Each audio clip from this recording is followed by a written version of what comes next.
Bonjour. Après avoir revalidé l'embellissement de la Petit Cheval JMC, le régulateur et j'ai plus beaucoup de gaz, j'ai voulu vous prouver en conditions réelles combien la servopompe fonctionne bien également.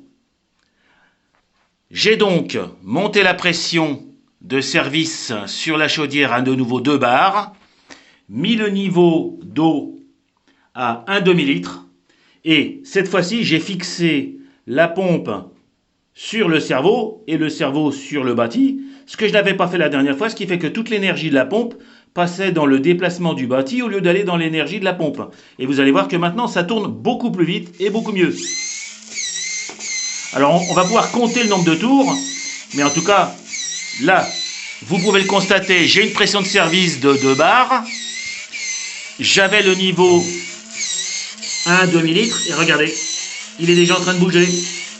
Alors je ne vais pas vous faire une vidéo de 2 heures et je vous avais déjà donné les calculs théoriques de déplacement de la pompe, puisque la pompe fait environ 0,25 cm3 et je pense que si nous le mesurons, nous tournons à peu près à 60 tours minute. En tout cas, vous voyez 2 bars dans une chaudière avec bien sûr la chapelle d'introduction, toujours une chapelle pour empêcher bien sûr la chaudière de pousser sur la pompe et l'empêcher de faire son travail.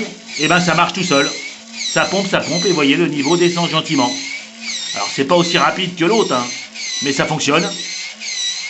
Et si je regarde, alors j'ai pas de bulle, c'est pas drôle, j'ai pas de bulle, mais est-ce que je peux avoir des bulles? Est-ce que je peux faire une petite bulle? Regardez, voilà. Est-ce qu'on voit bouger les bulles? On voit que ça bouge. La bulle reste en haut parce qu'évidemment le niveau ne va pas assez vite, mais moi je vois, puisque je le vois par rapport à ici, le niveau baisse gentiment.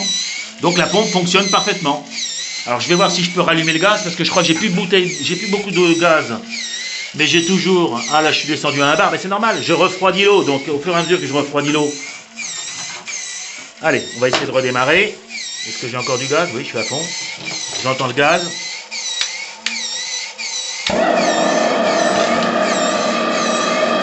On va essayer de remonter à 2 bars, mais ça ne changera rien. La pompe, elle fait son travail, que ce soit à 1 bar ou à 2 bars.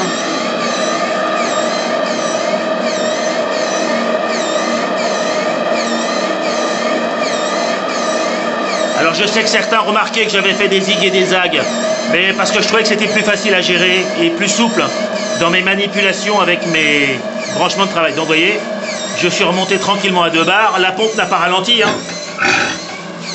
La pompe va toujours à la même vitesse. Prenez le temps, si vous en avez le courage, de mesurer la vitesse de rotation. Nous pourrons ainsi calculer le déplacement réel de cette pompe.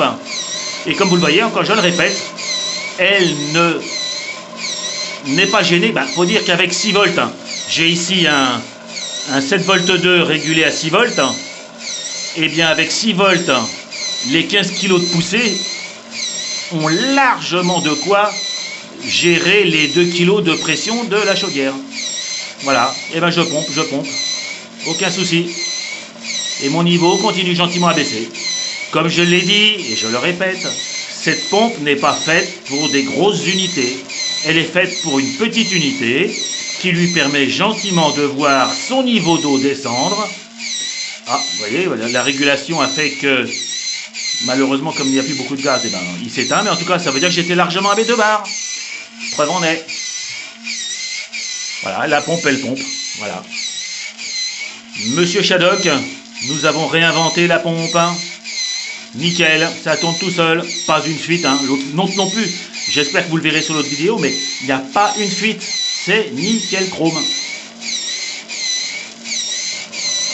Le brûleur reprend. Voilà, le niveau descend gentiment, tout fonctionne.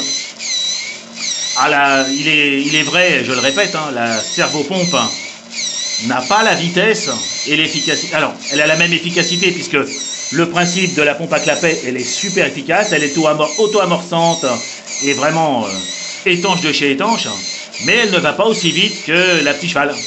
La Petit Cheval, je peux vous dire que je l'ai fait galoper et vous le verrez, vous l'avez déjà vu. Et puis, je dois l'avouer aussi, une servopompe n'est pas aussi jolie que la petite cheval, mais regardez, je vais l'installer, de toute façon vous le verrez sur un vrai. Regardez la place que ça prend. Je vais la mettre par exemple à côté d'un brûleur, ça ne me prend pas de place. Un petit fil et je vais sur le récepteur de la radio. Aucun branchement complémentaire. Le seul, je le rappelle, la seule contrainte que vous avez, c'est de pouvoir installer une chapelle d'introduction. C'est tout. Ah, c'est quand même pas grand chose, hein.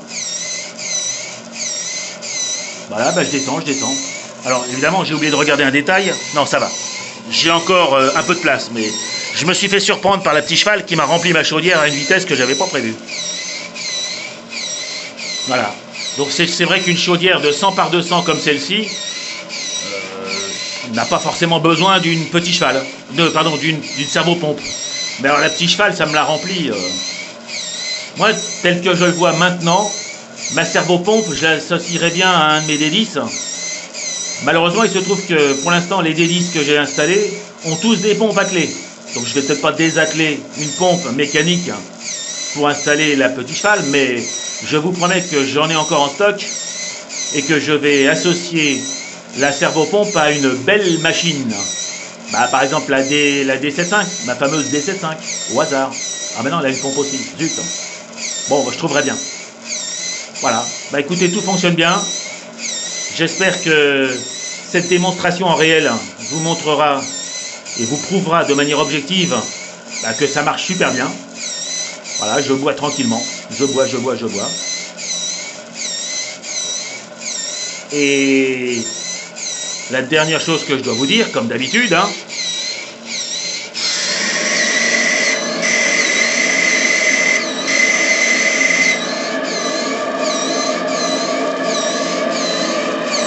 régulation.